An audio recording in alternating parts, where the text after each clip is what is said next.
je donne la parole maintenant à 3 intervenants. Donc, Sophie Boisselon, je demande de vous approcher, diplômée à l'INSA de Lyon et avec un DA en énergie, attentive au partenariat architecte-ingénieur. Vous êtes consacré à la direction des projets complexes. Bibliothèque nationale de Richelieu, le tribunal de Paris, Grand Palais, et des bâtiments hospitaliers, bâtiments techniques par excellence. Vous êtes responsable aujourd'hui du département santé de INGEROP. Merci. Jérôme Brunet, merci de vous rapprocher. Il est architecte et fondateur de l'agence Brunet-Saunier Associés, une agence, comme vous savez, qui a une œuvre importante composée principalement de grands équipements publics, avec ces dernières années une série de grands établissements hospitalo-universitaires érigés en France, en Suisse et en Europe. Jérôme, vous êtes membre aussi du Conseil d'orientation scientifique de la chaire. Oui, oui. Et puis Antoine Chaillat, merci d'être parmi nous. Antoine Chaillat est architecte, associé directeur chez Renzo Piano Building Workshop de Paris. Je ne vais pas détailler autrement encore la présentation d'Antoine Chaillat, juste dire qu'il est aussi dirige le projet pour l'hôpital de Campus Nord en réalisation, désormais en réalisation, parce que le permis de construire, il a été délivré, donc c'est une bonne nouvelle. Et aussi en 2024, vous êtes membre du conseil d'orientation scientifique de la chaire HDSA. Donc je vous donne la parole dans l'ordre que vous avez décidé, et c'est pour... Comme vous voulez, comme vous souhaitez. Moi, je veux dire que normalement, on fait du piano à 2 mains. De temps en temps, ça nous arrive de faire un piano à 4 mains. Là, on va faire un piano à 6 mains. Donc, on va voir ce que ça va donner. Mais comme on a l'habitude de beaucoup travailler ensemble, je pense que ça va aller. Jérôme ? Bien, bonjour à tous. Merci d'être présent. Voilà, vous m'entendez, c'est bien ? Je vais, pour être honnête, découvrir le PowerPoint. Si on peut, l'écran un petit peu. Voilà. Mais je pense que c'est toujours le même. On a derrière nous cette première image qui est intéressante. Je l'ai souvent racontée. En fait, cette image, on avait demandé au moment du concours à Renzo Piano de nous dire comment il voyait la chambre du patient. Et au regard d'autres dessins qu'ont pu faire Corbusier, tout le monde connaît le dessin de Corbu avec le patient qui est allongé dans sa cellule, il appelle ça une cellule, mais de l'hôpital de Venise. Et puis il y a aussi la coupe de Alvar Aalto avec le patient sur le balcon en partie haute du Paigno qui prend le soleil, parce que c'était la seule façon de se soigner. Il y a aussi un dessin de Paul Nelson, pas George Nelson, Paul Nelson, qui est intéressant sur le patient qui se relève pour commencer à lire. Et finalement, donc on avait dit à Renzo, fais-nous une coupe sur la chambre. Et il a dit, oh, pas envie et tout. Puis bon, il a tout dessiné parce que... Et il a fait ce dessin qui est extrêmement significatif de l'évolution de la position et du statut du patient à l'hôpital. Et on voit que Renzo dessine un patient qui est donc allongé, qui est debout, qui est assis. Donc c'est un patient qui commence à prendre sa guérison en main. Il n'est pas statique, il n'est pas passif. Et l'autre... particularité de ce dessin, c'est la relation et la symbiose avec la nature, avec la lumière, avec le soleil, avec la vie qui l'environne, contrairement à la cellule de Corbu, où il n'y avait qu'un éclairage zénital avec aucune vue sur le ciel, donc il y avait simplement une attente en espérant qu'il allait guérir. Et puis, dans ce dessin, on ne le soulignait pas, il y a aussi la présence de la technique dans les plénums au-dessus et en dessous de la chambre. Et ça aussi, c'est l'hôpital aujourd'hui contemporain dont on pourrait parler. Voilà, ça c'était pour l'introduction, puisque ce dessin est là. Et après il y a quoi? Il y a là. Là, voilà. Bon, là, le site, tu peux en parler, mais je peux en parler aussi. Oui, donc. il s'agit de fusionner les deux hôpitaux, comme vous savez, Bichat et Beaujon, pour un campus hospitalier universitaire à Saint-Ouen. Donc voilà, c'est l'image seulement pour ceux qui ne connaissent pas le contexte, hein, c'est bon. Voilà, on a donc les deux centres, à gauche Beaujon et Bichat, qui vont se réunir donc à Saint-Ouen dans ce carré rouge central qui comprend aussi le site de l'université. Hein. Le site est très grand et il est séparé par une voie ferrée qui laisse passer 4 ou 5 trains par jour, mais qui est tout de même quelque chose à prendre en compte et qui a été l'objet de beaucoup de discussions. Et l'université et l'hôpital sont reliés en partie haute par une passerelle. Voici le site avant que l'on ne démolisse cette usine qui était PSA Peugeot. Oui, c'est Citroën, non? C'est PSA. Donc la voie ferrée dans l'axe de l'image. Le site aujourd'hui, après la démolition, c'est assez gigantesque. Quand on c'est grand, hein, c'est très très grand. Et puis au fond, dans la perspective, le palais de justice. Alors, pour introduire un peu la thématique de l'architecture technique, ce qu'on pourrait dire en préambule, c'est que la conception d'un hôpital aujourd'hui, je pense et nous pensons qu'elle est totalement sous-tendue par la notion d'évolutivité. Des hôpitaux comme celui-ci vont mettre un temps assez long. Florent, tu en as parlé tout à l'heure, la temporalité. Et on est à peu près sûr que si on imagine ce qui va se passer dans 10 ans, on va se tromper. Et donc, on doit envisager des bâtiments capables et suffisamment souples pour encaisser ce que l'on ne peut pas imaginer. Et on prend toujours l'exemple du Covid qui est arrivé et qui est donc à bouleverser certaines données, certains paradigmes. Alors, ce qu'on a mis en place à l'hôpital Nord est un système sur lequel on réfléchit, nous, chez Brunessonnet Associés depuis longtemps sur de nombreux hôpitaux, c'est cette notion d'évolutivité et de trame, de grille, en disant qu'il n'y a pas de liberté conceptuelle s'il n'y a pas de règles. C'est-à-dire que ce n'est pas parce qu'on se laisse aller à répondre à un programme de façon extrêmement libre qu'on va trouver donc une solution ou une flexibilité future. Au contraire, il faut instituer une règle. Alors, on dispose, l'hôpital, c'est un bâtiment qui est tramé. Je réfléchissais à ça il n'y a pas très longtemps sur le centre Pompidou. Il y a l'hôpital Pompidou aussi, dont les images sont venues ici, et sur cette réflexion sur la flexibilité.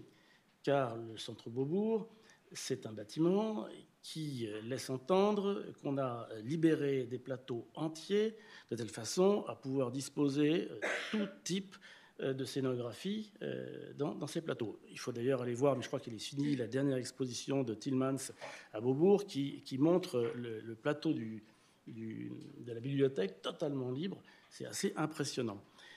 Et justement, vous avez réglé la flexibilité par des poutraisons qui franchissent l'espace et rejeter tout ce qui était servant. C'est l'ingénierie. Voilà. Et donc, c'est une illustration, et tu l'as montré, Florent, de la technique qui est, selon le principe Canien, servant-servi, on rejette la technique et les circulations verticales sur les extrémités et on libère le centre. On pourrait imaginer, ça serait formidable que l'hôpital soit comme ça. Et ça, c'est absolument l'inverse qui se produit, car la technique, et c'est là où j'en arrive, la technique doit être totalement imbriquée avec l'espace dans lequel vont fonctionner les soins. Et donc, finalement, rechercher des grandes portées ou des structures qui libéreraient totalement les plateaux, ce n'est pas forcément le but à atteindre. Donc, on déploie sur le site une trame de 7,50 m par 7,50 m. Ici, elle fait 7,20 m par 7,20 m. Oui, d'ailleurs, à l'époque, j'imagine, je me rappelle, tu as un peu critiqué cette trame en disant qu'elle est un petit peu ancienne. Aujourd'hui, il faut une trame plus moderne, il faut qu'elle soit plus généreuse. Voilà, mais bon, après, il y a les contraintes de site. Et le programme aussi, hein, parce que ça correspond plutôt au programme. Voilà. Cette trame, elle impacte donc une certaine surface sur laquelle on dispose qu'on appelle donc les invariants. Et parmi les invariants, il y a évidemment toutes les circulations verticales, les noyaux verticaux qui vont relier l'ensemble des niveaux. Mais il y a aussi les escaliers de secours, donc, qui sont justement disposés au plus juste. Il n'y en a pas un de trop et pas un de moins, de par cette configuration extrêmement rationnelle. Et puis, il y a aussi les points verticaux qui sont... il y a un pointeur ? Ah non, bon, peu importe. Qui sont là, qui sont des gaines qui sont... totalement répétitive et destinée à accueillir les évolutions techniques. Parce que si on parle d'évolutivité, certes, il y a une évolutivité au niveau spatial, mais l'évolutivité fondamentale, c'est celle de la technique. Parce qu'on peut faire évoluer un hôpital, mais si la technique ne suit pas, ça sert strictement à rien, on a perdu notre temps. Et donc, cette notion d'évolutivité technique, elle se traduit peut-être plus en coupe qu'en plan. C'est-à-dire qu'on a besoin de plénum pour justement faire évoluer cette technique. Donc, une fois ces éléments invariants disposés sur le plan, ces grands plateaux nécessitent de la lumière.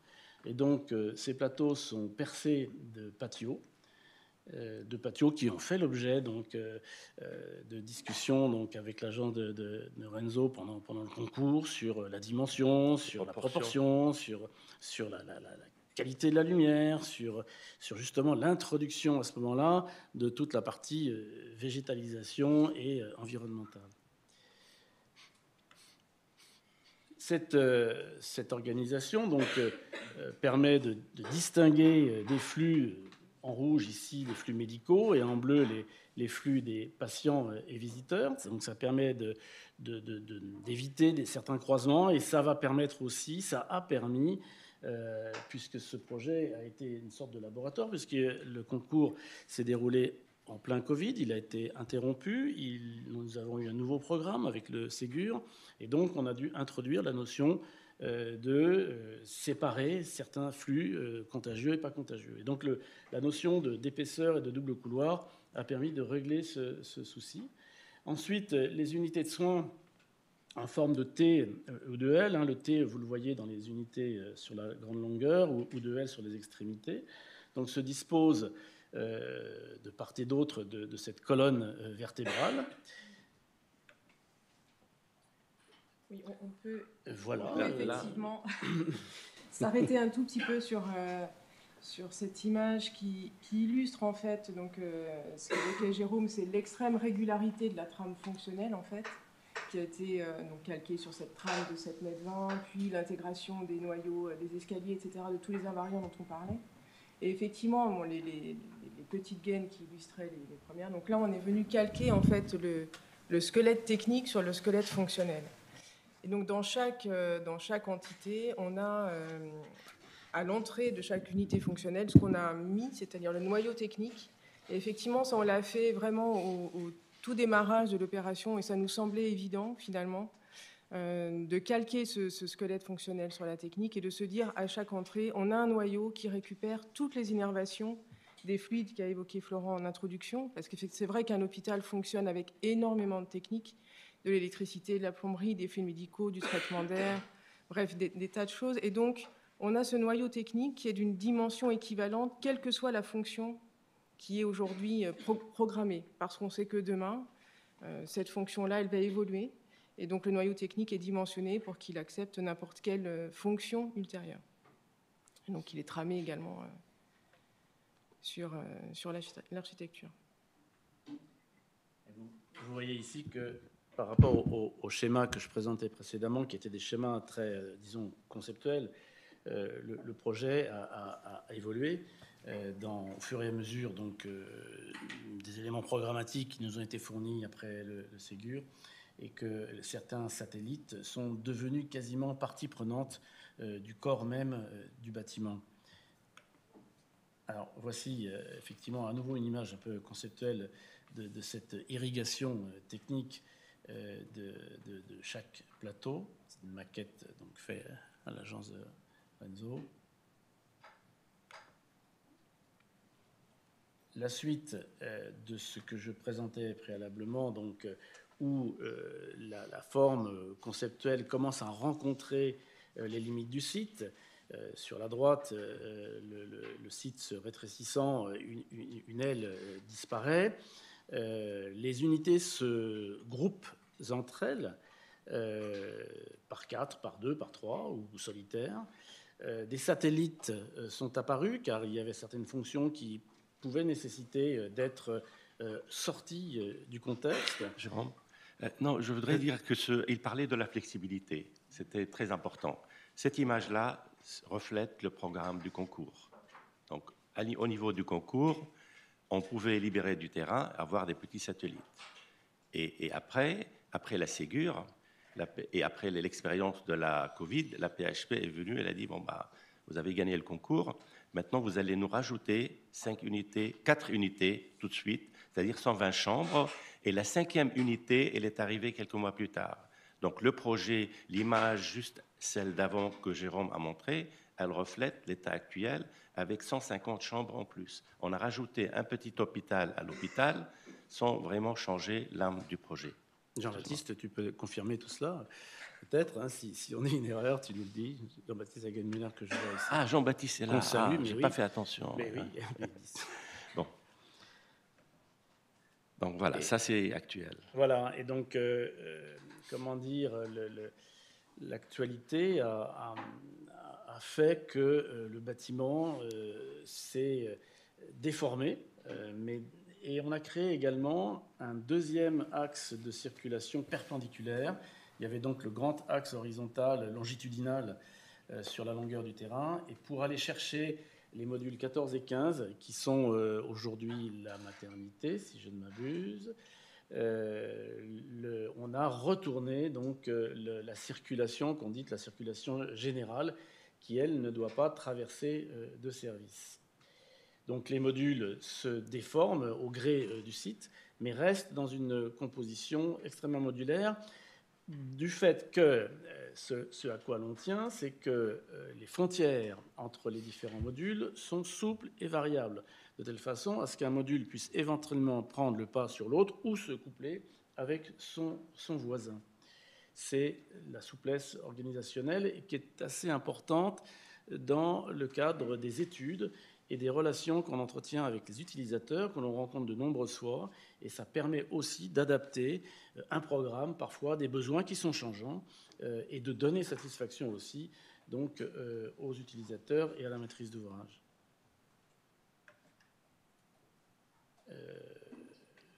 Ça, c'est l'application, c'est un plan courant, donc c'est seulement... La même chose avec tout dessiné. Et puis peut-être que je te laisse la parole sur le contrepoint de cette rigueur et de cette technique, qui ne veut pas dire que l'hôpital est une usine ou simplement une machine à guérir, mais en même temps, elle est un espace qui offre donc bien-être et l'humain au cœur du dispositif. Alors, construire aujourd'hui un hôpital dans un milieu urbain, c'est un véritable défi, surtout un hôpital de cette dimension-là. Alors Jérôme, il a mis l'accent sur la flexibilité, l'évolutivité, la fonctionnalité qui sont très importants pour un hôpital. Mais malheureusement, aujourd'hui, ce n'est pas assez. Ça ne suffit pas. D'avoir un hôpital qui fonctionne correctement, qui est flexible, évolutif, ce n'est pas assez. L'hôpital d'aujourd'hui doit être renforcé, doté d'une généreuse dimension humaine, environnementale, mais aussi une bonne insertion dans le contexte. Et sur ces éléments-là, que nous avons beaucoup travaillé depuis le début. On a même collaboré avec des neuroscientifiques comme Stefano Mancuso pour nous expliquer le rapport entre la guérison et la nature, cette force thérapeutique de la nature. Donc là, cette image montre le toit qui est un élément clé du projet, qui montre que c'est un toit qui est arboré. Et je fais la différence, ce n'est pas un toit planté. Parce qu'on peut considérer un toit avec 10 cm de terre et une mousse, un potager, on peut le considérer comme... Là, on parle d'un toit qui est arboré. Il est planté de 782 arbres qui sont de l'ordre de 5 mètres de hauteur, avec une bonne épaisseur de terre, un très bon système d'irrigation. Ce n'est pas quelque chose de facile. Ça fait peur à beaucoup de gens. Il faut beaucoup d'expérience pour le faire. Nous avons cette expérience. On l'a réussi ailleurs et il n'y a pas de raison qu'on ne réussisse pas ici. Juste Antoine, peut-être si on s'arrête sur cette image effectivement de la terrasse de ce toiture, cette toiture jardin. Il y a quelques personnes dans l'assistance qui sont habituées à avoir des toitures d'hôpitaux remplies de techniques. Parce qu'en général, c'est là qu'effectivement, c'est ce que tu disais, Jérôme, c'est qu'on rejette effectivement la technique, on a tendance à la rejeter à l'extérieur. Tu citais Pompidou, mais Pompidou la rejette, mais l'expose, en fait. Mais sur les toitures, en général, effectivement, les ingénieurs tartinent les toitures d'équipements techniques. Et là, ça a été effectivement un défi pour nous, en tant qu'ingénierie, effectivement, finalement, de se dire on n'a pas cette toiture pour y intégrer la technique et où est-ce qu'on la met. Et ça a été un travail, effectivement... Et c'est ça la magie, on va montrer où est-ce qu'elle est la technique. Tout à fait. Donc, c'est un toit qui est habité, donc il a des fonctions pour donner une bonne raison pour aller sur ce toit-là. On a créé un restaurant et d'autres fonctions, on va les voir dans d'autres diapos. Donc là, seulement pour dire que c'est vraiment arboré. On a des arbres sur le toit et ça, c'est une maquette d'étude aussi qui date du concours, qui montre comment ce grand volume, cette grande masse, elle est perforée pour faire entrer la lumière qui est un élément biophilique extrêmement important pour la guérison aussi. Donc Jérôme parlait de ces deux axes techniques. C'est aussi une maquette qui date de l'époque du concours. Donc elle montrait déjà les deux axes, même avec le satellite qui était petit, qui s'est agrandi plus tard. Donc là, c'est important de montrer que la première image à gauche, c'était le concours. Celle du milieu, c'était l'APS. Et celle à droite qui est le projet final. Donc même avec le rajout d'un petit hôpital dans l'hôpital, le projet n'a pas perdu son âme. Et c'est pour ça qu'ils nous ont expliqué, vous avez gagné le concours parce que votre projet était vraiment flexible, sans vraiment détruire ou toucher l'âme du projet. Donc, je parlais d'une insertion urbaine et aussi d'une excellence environnementale. Comment il fallait faire ça? Donc, un des éléments que Jérôme avait présenté tout d'abord, c'était la compacité. On a tout d'abord étendu la trame sur tout le terrain. Après, on a compacté le bâtiment pour une raison fonctionnelle, mais aussi depuis le premier jour dans l'intention de libérer du terrain pour la ville. Et la création d'une forêt urbaine côté sud, là on a le soleil, et c'est une forêt urbaine qui est ouverte à la ville. Donc ça c'est le projet actuel qui était adossé contre les chemins de fer. Et on voit côté sud comment on a pu libérer l'espace pour créer cette forêt urbaine. Le projet il est fait de trois éléments. Le toit arboré et le rez-de-chaussée. Alors le concours, à juste titre, il invite est-ce que ce projet-là, est-ce que cet hôpital ne soit pas la forteresse de la santé? Qu'est-ce que ça veut dire? Il faut que l'hôpital soit dialogue avec la ville. Il faut que l'hôpital, dans le respect des contraintes de sécurité des hôpitaux, il faut que l'hôpital soit aussi un lieu c'est pas un lieu on va pour mourir, c'est aussi un lieu invitant. Donc le rez-de-chaussée est important. On a essayé, dans la limite du possible, de le laisser perméable, transparent dans la limite du possible, dans les endroits où la fonction nous permet, pour qu'il soit vraiment lumineux. Donc un rez-de-chaussée qui est assez lumineux et le toit qui est arboré, il y a une masse au début. C'est cette machine à guérir. Cette masse, elle est faite en céramique émaillée, extrudée. Donc c'est un volume qui flotte entre le rez-de-chaussée et le toit. Donc voilà, ce sont des maquettes d'études qui montrent un petit peu le travail sur les façades. On ne va pas trop s'arrêter. Donc ça, c'est le prototype 1 sur 1 qui a été fait à Gênes et qu'on a visionné avec l'équipe de la PHP. Donc là, de nouveau, on revoit les 3 éléments, le rez-de-chaussée, le toit.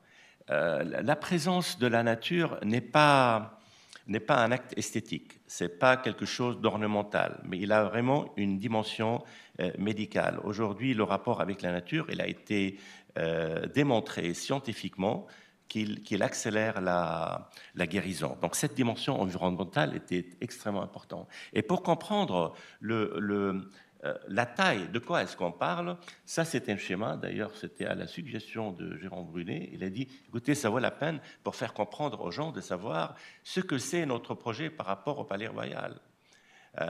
Et on a 15 000 mètres carrés de toit arboré. On a 10 000 mètres carrés avec une épaisseur moyenne de 1 mètre 30, et le reste, là où il y a des passages du gazon, c'est d'une épaisseur de l'ordre de 50 cm.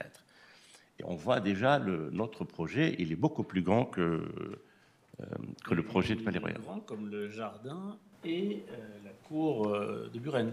Voilà. Donc quand on chemine sur le jardin du Palais Royal, on peut s'imaginer sur le toit, et c'est gigantesque. On parlait ça, c'est pas seulement de l'architecture, ça aussi de l'ingénierie. Donc, nous, on ne croit pas qu'une bonne architecture, elle se fait toute seule. On dit qu'une bonne architecture, c'est quand les bâtiments chantent. Quand les bâtiments chantent, c'est quand l'architecture et l'ingénierie jouent à l'unisson. Quand il y a une élégance au niveau de l'ingénierie, c'est tout de suite un beau bâtiment. Donc ça, c'est une science. On a déterminé depuis le début, on a essayé, dans la mesure du possible, de dire que c'est un cube. Donc on a fait attention à ce que le soleil rentre dans les 3 saisons pour être sûr qu'il y a assez de lumière. Tout d'abord, pour que la lumière naturelle entre dans les chambres, après c'est un élément de guérison, et ensuite pour que les plantes, on veut planter, il faut que les plantes poussent. Et pour que les plantes poussent, il faut de la lumière. Et donc là, c'est encore une fois dans les 3 saisons, mais à la fin, la réalité des choses, avant c'était la théorie. Après, la réalité des choses, quand on a commencé à travailler, on s'est rendu compte que dans les niveaux bas, il y a des locaux qui nécessitent la lumière. On s'était assis, je me rappelle, avec Jérôme, avec Renzo, on a dit, Renzo, écoute, le cube partout, ça ne marche pas. Il y a des endroits, il faut déroger, il faut des endroits où ce puits de lumière il soit plus profond. Donc du coup, là, on a eu différentes configurations. Ça, c'est un extrait de la maquette Revit qui montre aussi l'état actuel du projet, comment ça a été implémenté entre la théorie et la pratique. Et donc ça, c'est une autre coupe transversale qui montre tous les patios jusqu'au parvis à l'entrée. Ça, c'est dans l'autre sens, entre l'université et la forêt urbaine. Donc ça, c'est Jérôme, il a parlé, comme on a beaucoup, on ne va pas s'arrêter. Là, on a 2 images qui traduit le croquis que Jérôme avait montré tout à l'heure, et qui montre l'attention qui est dédiée pour que les chambres soient un endroit aussi joyeux. Et cette chambre-là, elle profite de la lumière naturelle, mais elle profite aussi de la ventilation naturelle. Donc on va voir là, à droite, il y a un panneau qui est maintenant fermé, et là, quand on ouvre le panneau, on peut ouvrir le panneau, c'est un panneau opaque, et du coup, quand le temps le permet, on a la possibilité d'utiliser la ventilation naturelle dans les chambres, qui est aussi un élément énergétique. Tu souhaites dire quelque chose là-dessus ? Oui, on peut peut-être en effet... c'est aussi une évolution du projet, enfin, que le projet a connu en fait entre l'APS et pendant cette première phase de conception. À l'origine, si on se rappelle de la chambre, on avait 3 énormes baies vitrées pour effectivement permettre ce dialogue avec l'extérieur, la nature, la lumière, etc. Et on a eu une modification programmatique. La maîtrise ouvrage nous a demandé effectivement d'avoir un hôpital résilient et de pouvoir répondre à des exigences de climat 2080 pour prendre en compte cette évolution climatique. Et donc le projet architectural s'est adapté puisqu'on a modifié la façade et intégré donc cet ouvrant de ventilation naturelle qui ne figuraient pas au départ. Et ça permet effectivement de se dire qu'en mi-saison, en tout cas, on fera aussi des économies d'énergie et on bénéficiera de cette ventilation naturelle. Les chambres sont par ailleurs traitées par d'autres systèmes de chauffage et de rafraîchissement, mais c'est un élément effectivement extrêmement important. Merci Sophie. Donc là, Sophie a parlé, elle a dit, normalement, le toit, c'est un dépôt de machines. On s'en fiche. Personne n'ira là-bas, il n'y a que Dieu qui le voit. Le client, du moment où on ne dépense pas beaucoup d'argent, il dit, c'est pas grave. Là, c'était le contraire. Et cette réflexion, elle est arrivée après en force. Elle a été renforcée après la Covid. En fait, il y a beaucoup de gens qui nous demandent comment on peut faire pour que la conception soit très centrée sur le patient. Et nous, on s'étonne. On dit, un patient, il passe en moyenne 5 jours à l'hôpital. Les groupes hospitaliers, ils passent leur vie à l'hôpital.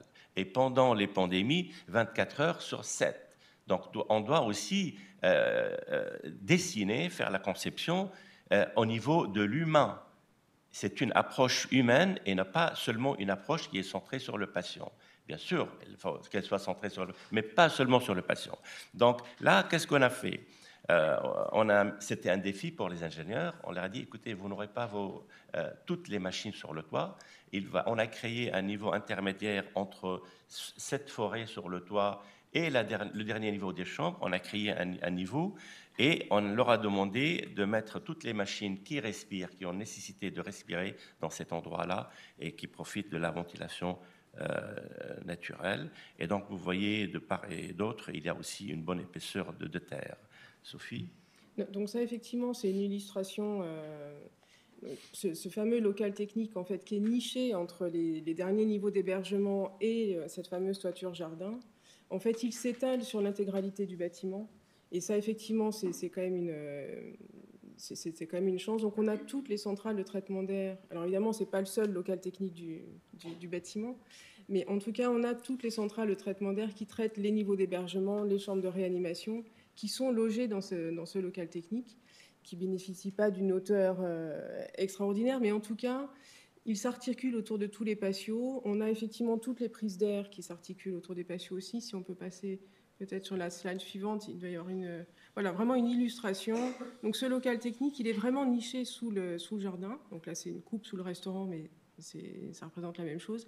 Et de part et d'autre, en tout cas sur les 3 faces, on a systématiquement des grilles de prise d'air. Donc c'est un système qui nous a permis de masquer la technique et de l'intégrer parfaitement.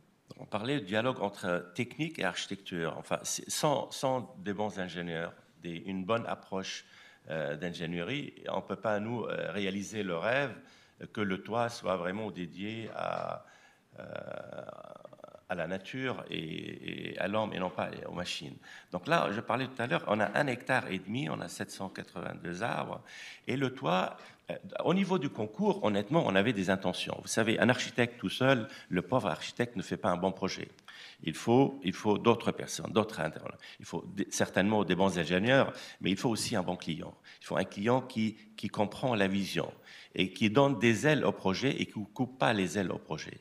Là, je dois avouer devant tout le monde, ce n'est pas parce que la PHP est là, mais je le dis très souvent, c'est qu'au niveau du concours, nous avions une idée qu'on doit donner un rôle thérapeutique au toit, mais on ne savait pas trop comment. Mais après, c'est grâce aux... parfois les difficiles réunions avec tous les utilisateurs, parce que vous savez, quand vous avez des utilisateurs, tout le monde veut la Lune, tout le monde. Mais il y a quand même eu de très très bonnes idées.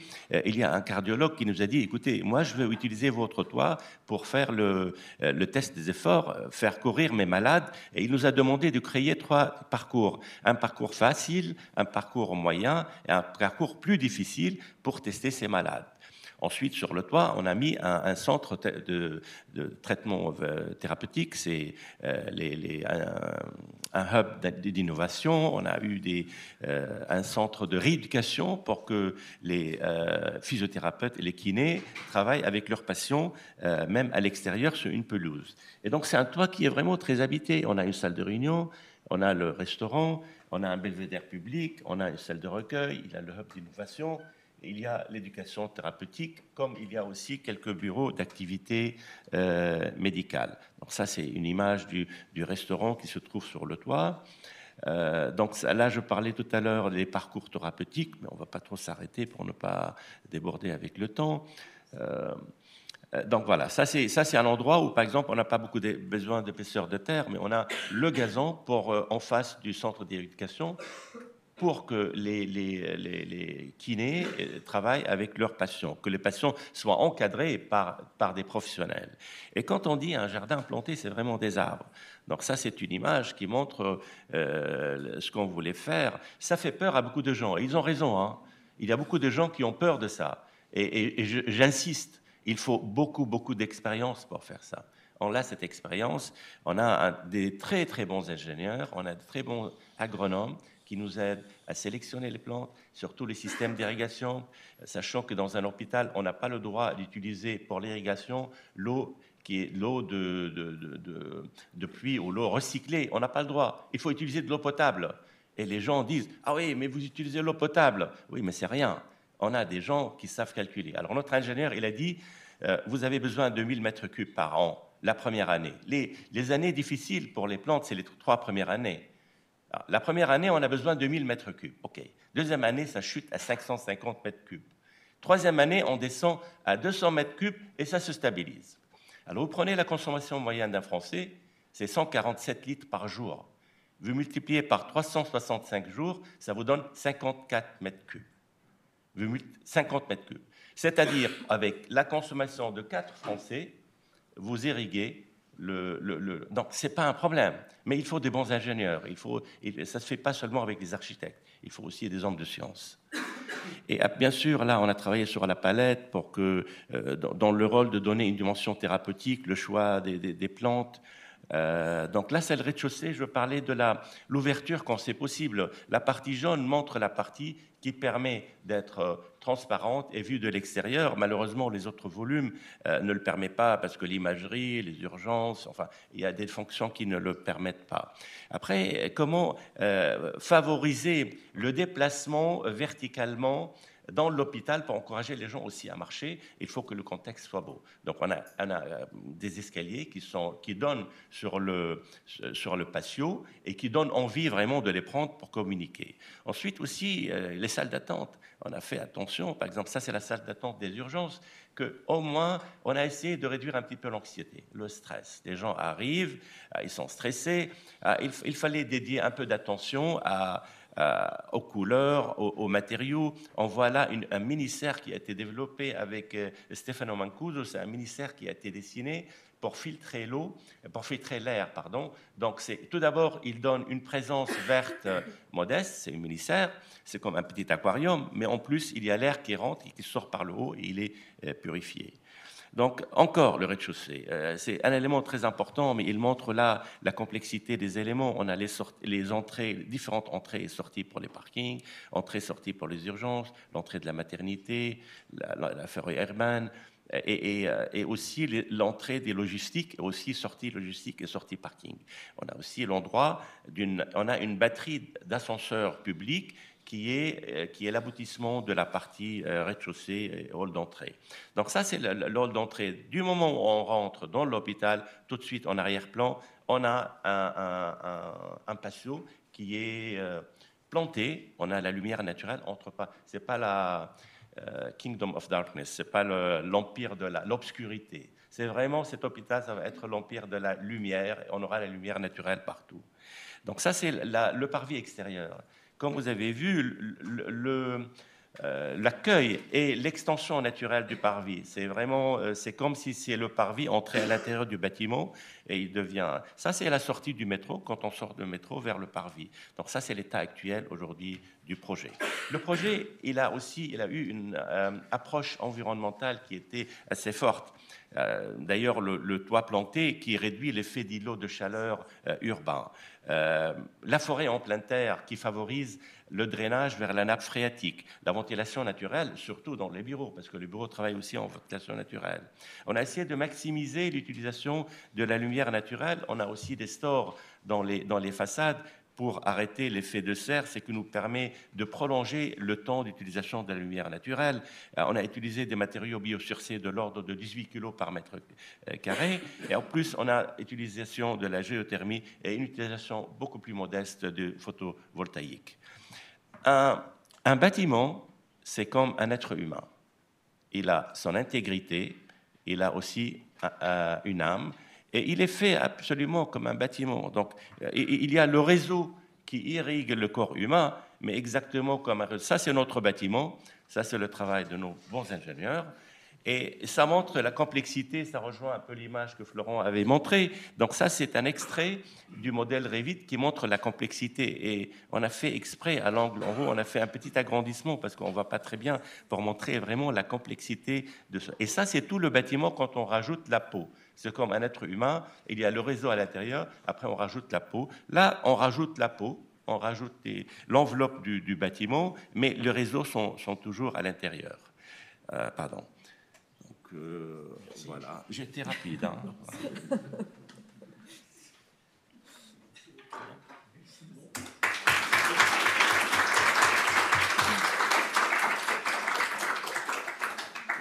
J'ai incité à dire tout de suite merci parce que je voyais Jérôme qui préparait des notes. Alors, je ne sais pas si c'était pour rebondir. Il souhaite compléter. Hein, pardon? Il souhaite compléter, peut-être. J'ai dû oublier des choses, Jérôme. Vas-y. Hein. Non, je prenais des notes parce qu'il y a des choses que je ne savais pas. C'est le plaisir. Certains chiffres, je les précisais. Non, mais l'architecture est une science. L'architecture est une science. D'où le rapport avec l'ingénierie, parce qu'on travaille ensemble. Il fait semblant d'avoir oublié, là, parce qu'il vient d'un oral. Mais c'est des choses qui ont été longuement discutées. Et l'architecture, si ce n'est pas une science, c'est moi. Vous savez, même certains arts nécessitent de l'ingénierie. Certaines œuvres d'art, s'ils ne sont pas ingénierisées, ça ne marche pas. Gustave Eiffel, ingénierisé, le statut de la liberté, il n'est pas fait comme ça. Il y a de l'ingénierie dedans. Et donc, c'est extrêmement important, ce rapport. Donc, le thème de ce séminaire, c'est de parler de la relation entre l'ingénierie et l'architecture. Une belle architecture n'existe pas sans une belle ingénierie. Donc ça, c'est une science. On parle d'une science. Oui, on peut parler de la relation qu'on a eue dès le début du concours, d'abord entre nos deux agences.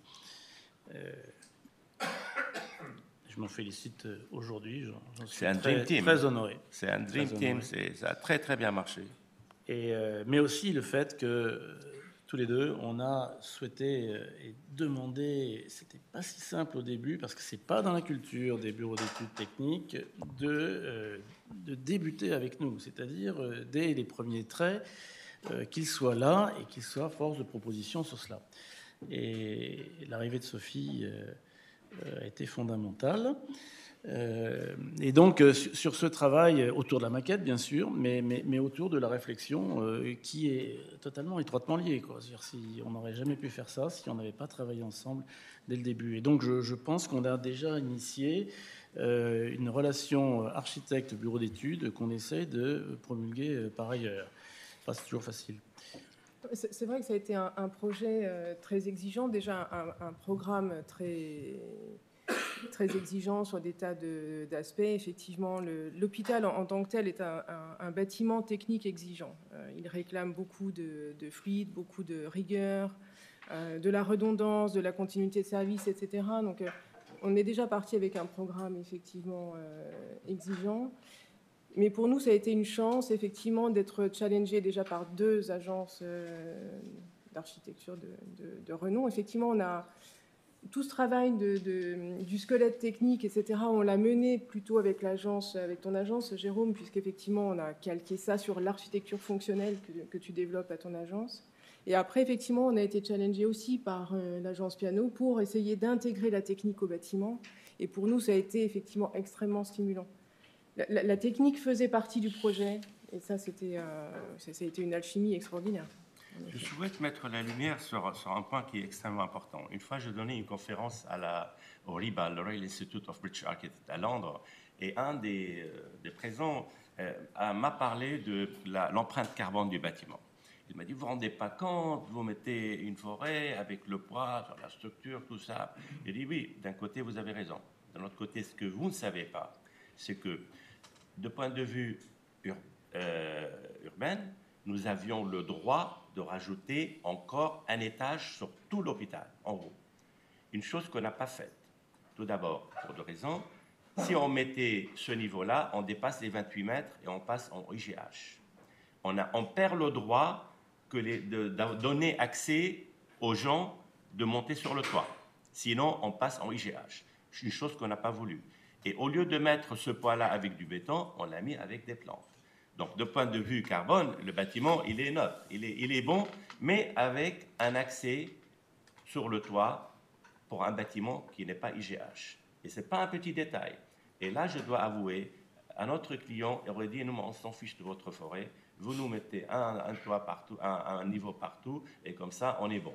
Et ça, c'est quand je parle d'un client qui comprend la vision et qui donne des ailes au projet.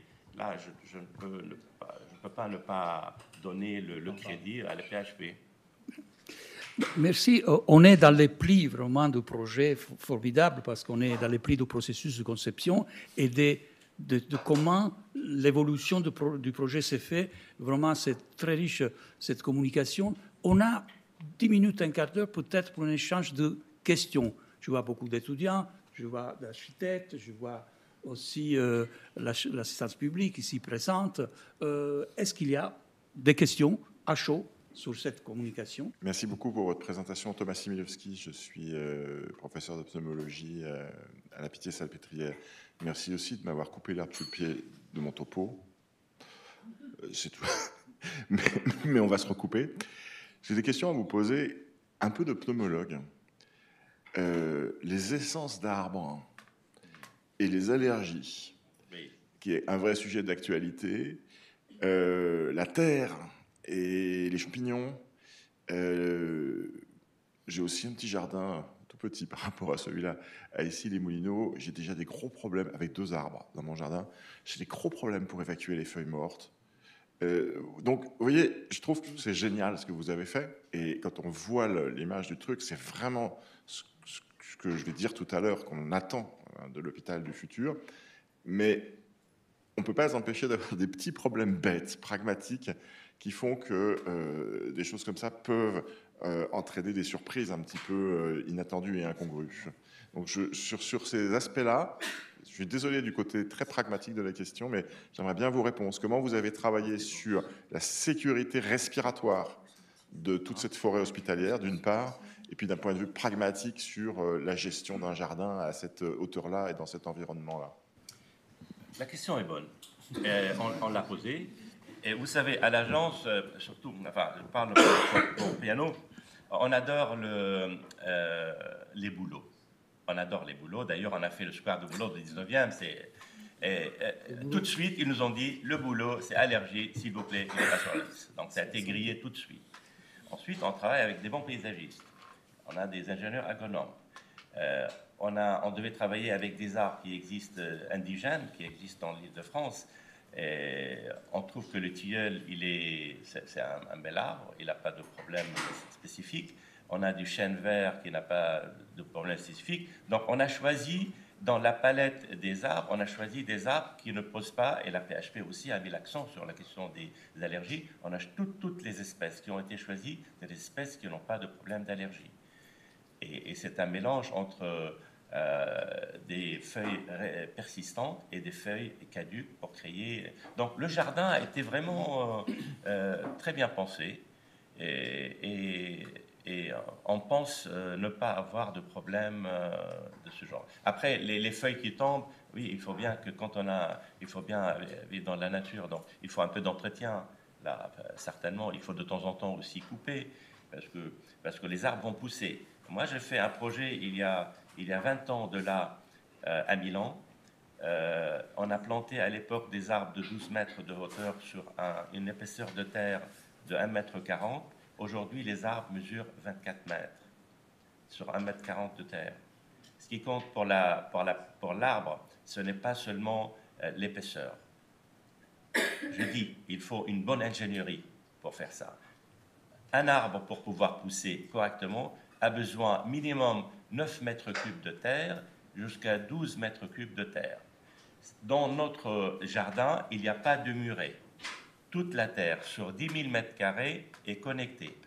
On a 10 000 mètres carrés d'une épaisseur de 1,30 m. Si vous calculez, on a 780 arbres, on a plus que 15 mètres cubes par arbre. Donc on dépasse les 12 mètres cubes. Donc on pense très bien que ces arbres-là vont pousser, vont être en bonne santé. Et dans notre palette végétale, on a fait attention à ce qu'il n'y ait pas d'allergie. Merci. Il y a autre question. Je souligne qu'Antoine Chaya, il a une mémoire extraordinaire de toutes les quantités que tu... C'est une science, je dis Non, mais, c'est une science. mais c'est formidable. C'est pas le geste. Oui, mais c'est formidable de les présenter dans cette forme très précise, scientifique. Merci. Est-ce qu'il y a d'autres questions? Oui.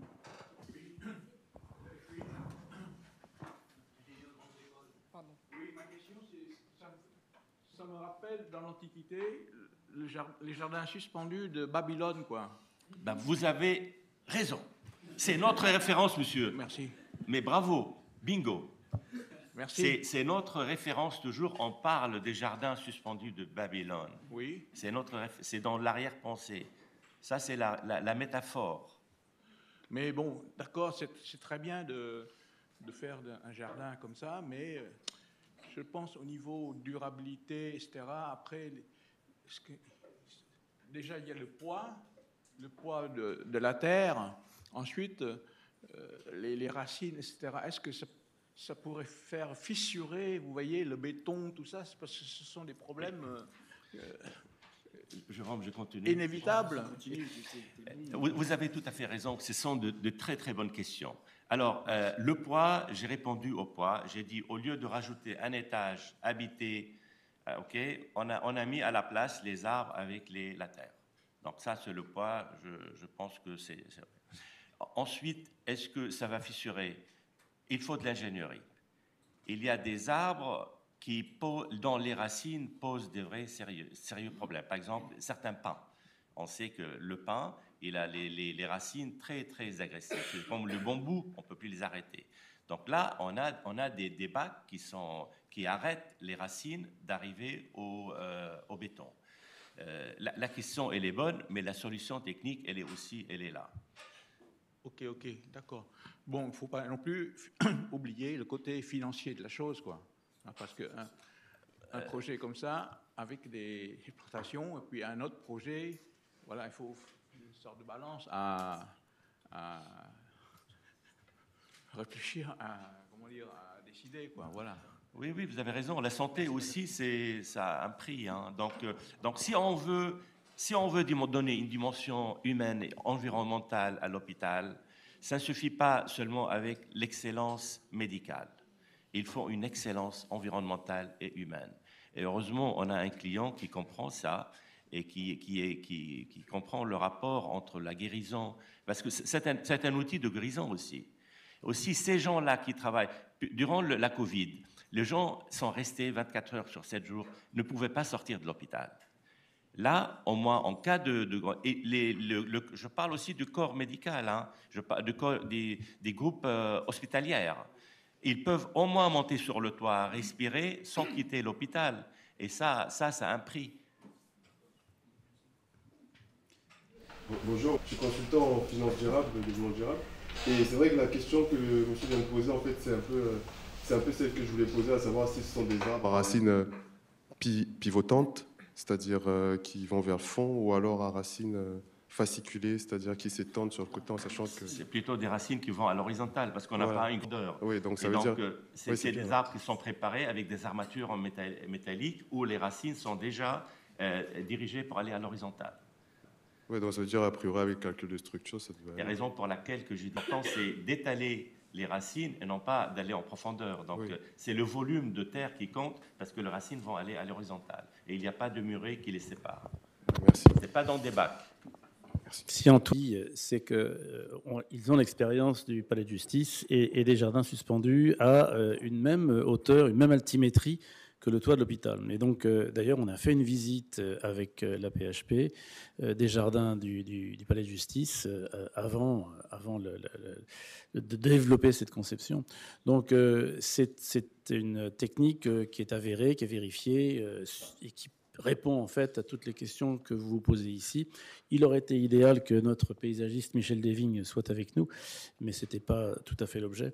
Donc voilà, mais Antoine a une mémoire éléphantesque. Je me rappelle quand on a visité le toit du palais de justice, il y avait le directeur de la PHP, il y avait aussi le maire de Saint-Ouen, qui est lui, il était dans le jury. Il a regardé, il a dit « Ah, j'ai compris, alors vos arbres sur les dessins, c'était pas pour faire joli, mais c'est ça ce qu'on aura ». On lui dit oui, absolument, c'est ça ce que vous allez avoir. En fait, les gens pensent qu'on met les arbres pour faire joli sur les dessins. Et c'est pas du tout ça. Une autre question, disons pneumologique. Vous avez mis toute la partie technique semi-enterrée, hein, puisqu'il y aura les arbres au-dessus et la partie technique en dessous. C'est la question de la bouche d'aération pour éviter le phénomène de la bouche d'aération de métro, vous voyez, où l'évacuation de l'air va être sur les côtés et que ça ne soit pas un air vicié qui arrive sur les trottoirs, comme on peut voir pour le métro. Comment vous avez résolu ce problème-là ? Il y a différentes choses et différents matériaux qui se dégagent. Pour ce qui est dangereux nécessite un traitement. Il y a d'abord des filtres. Ensuite, la vérité, c'est que certains éléments vont dépasser la hauteur pour aller au-delà de 3 mètres. Donc, des petites choses qui viennent des laboratoires, c'est des tubes qui vont dépasser, il y a des éléments qui vont au-delà de 3 mètres pour que ce soit au-dessus de la tête. Et après, il y a des éléments. En tout cas, ils sont à l'écart. Ils ne sont pas au centre vers là où on marche. Ils sont à l'écart du bâtiment. Donc, on n'a pas de grillage sur lesquels on marche pour qu'on marche au-dessus de l'air qui est pollué. Oui, c'est tout à fait juste. En effet, enfin, la coupe l'illustrait peut-être pas aussi bien que ça, mais les grilles de ventilation, elles ne sont pas effectivement sur le toit. Elles sont en dessous, elles sont en retrait, effectivement. Bon, après, il y a eu tout un travail de dimensionnement. On a des vitesses qui sont extrêmement faibles sur les grilles. Il y a des filtres, il y a des pièges à son, enfin, il y a tout un tas de choses. Donc, on n'est pas effectivement directement dans le jardin. Bien. Ça, c'est vraiment l'ingénierie du bâtiment c'est une science qui est très très précise. Et tous ces éléments-là ont été largement discutés. Pardon. Dernière question, parce qu'après on va faire une pause. Alexis Béat, architecte. Non, une question, parce qu'on parle bien de ce jardin qui est magnifique et qui, j'imagine, fait un statut important. Il corrige la densité d'un tel hôpital. Et j'aimerais bien votre avis, vous trois qui travaillez aussi dans d'autres contextes internationaux, ce que vous pensez, vous, de la densité de mètres carrés dans le contexte hospitalier français. Donc, il y a les mètres carrés de la technique, des circulations, des pièces. Et on a vraiment des blocs très denses en France. Vous qui avez vécu ailleurs, enfin, d'autres expériences, qu'est-ce que vous pensez de cette spécificité française ? Est-elle reproductible ou est-ce un cas très exotique quand on est à l'étranger ? On est quand même sur des bâtiments d'une densité extrême. Oui. Qu'est-ce qu'on en pense ? Oui, on a parlé au tout début de l'évolutivité. Et effectivement, l'évolutivité, elle est aussi liée à la compacité. Enfin, Alexis, tu connais la musique, hein, mais tu poses la question. Elle est liée à la compacité, car à l'hôpital, tout doit être à côté de tout, où tout le monde demande à être à côté de tout. Et donc, plus on est proche, plus ça fonctionne mieux. Après, il y a la notion de trame, il y a la notion de coût global, il y a la notion de maintenance. On a rencontré des pays comme la Suisse ou comme la Finlande, ou peut-être comme en Grèce, ce que vous faites en Grèce, on en parlera, où les trames sont beaucoup plus larges, jusqu'à 8,40 par exemple. Et là, effectivement, on distend un peu l'espace, mais on en retire aussi des qualités. On en retire des qualités de circulation, de flux, de maintenance. France, car dans des espaces plus larges, on abîme moins l'environnement. Et donc, effectivement, c'est une spécificité un peu française, mais qui est aussi liée à un coût et à une économie de projet. On ne construit pas au même prix au mètre carré en Suisse ou en Finlande qu'en France. Donc, alors après, tu poses là la question finalement de l'hôpital de demain. Est-ce qu'il y aura des centres d'excellence extrêmement compacts, extrêmement techniques, et puis on va externaliser des maisons de santé beaucoup plus soft, et auquel cas, ta question, elle se pose différemment. Mais si on reste sur la concentration d'hôpitaux et d'un personnel aussi, peut-être d'un personnel soignant qui vient à manquer ou qui vient à être rare. Donc la concentration aussi nécessite cela. Mais c'est vrai qu'il y a des deltas entre certains pays d'Europe. Hein, je parle que de l'Europe parce que les États-Unis, peut-être en parler, ou l'Asie, je pense que c'est vraiment différent. Il y a un rapport coût et espace qui est là et qu'il faut gérer, quoi. Mais je comprends ce que tu dis. Je peux rajouter un petit mot? Oui. Moi, je ne pense pas que c'est un problème français. Moi, je pense que c'est un problème de contexte. Là, on parle d'une morphologie d'un monobloc dans un contexte urbain. On a 38 000 mètres carrés. Il fallait construire 200 000 mètres carrés. Et donc, la densité s'impose. On n'a pas le choix. Actuellement, on a en construction à l'agence Piano 3 hôpitaux en Grèce. On a un hôpital à Palermo qui sont en construction, qui sont dans un autre contexte. Moi, actuellement, depuis 1 an, je suis un projet à Sharjah, dans les Émirats. Ils nous ont donné un terrain de 1 km sur 500 mètres. Ils nous ont appelés pour faire un hôpital. On a dit, on va planter 10 000 arbres. Ça, c'était la première chose. Ils ont dit, d'accord, mais où est-ce qu'il est l'hôpital? Après, on commence à réfléchir à l'hôpital. Donc, on a opté pour une morphologie de pavillonnaire connecté. On n'a pas une morphologie de monobloc. On a refusé de faire le monobloc. On a dit, on va là dessiner un hôpital dans le parc, dans un parc. Et je me rappelle, Cédric Dumège était avec Jean-Baptiste à l'agence et je montrais ça. Il m'a dit, ça, c'est la meilleure morphologie du monde. Mais quand on travaille en France, on travaille généralement dans des contextes urbains où la taille du terrain elle est limitée. Mais là-bas, on avait le terrain. On est en train d'expérimenter une nouvelle morphologie d'hôpitaux en collaboration avec General Mass Brigham à Boston. Et j'ai fait 2-3 présentations à Boston et les gens étaient scotchés comme ça. Et une des professeurs, elle a dit, moi je suis jalouse, moi je veux travailler là parce que ça ne ressemble pas à un hôpital. C'est un endroit de well-being, c'est un endroit de bien-être. Et donc la réponse, c'est que moi je pense que c'est le contexte urbain. Là c'était serré. En plus, on tenait à libérer du terrain pour ouvrir à la ville. On tenait à cette forêt urbaine. Donc il fallait s'adosser, compacter pour libérer le terrain, sinon on aurait pu occuper tout le terrain et être un peu plus à l'aise. Mais non, on trouvait que c'était une bonne chose quand même de prendre de la ville et de lui donner en retour une forêt urbaine. Merci.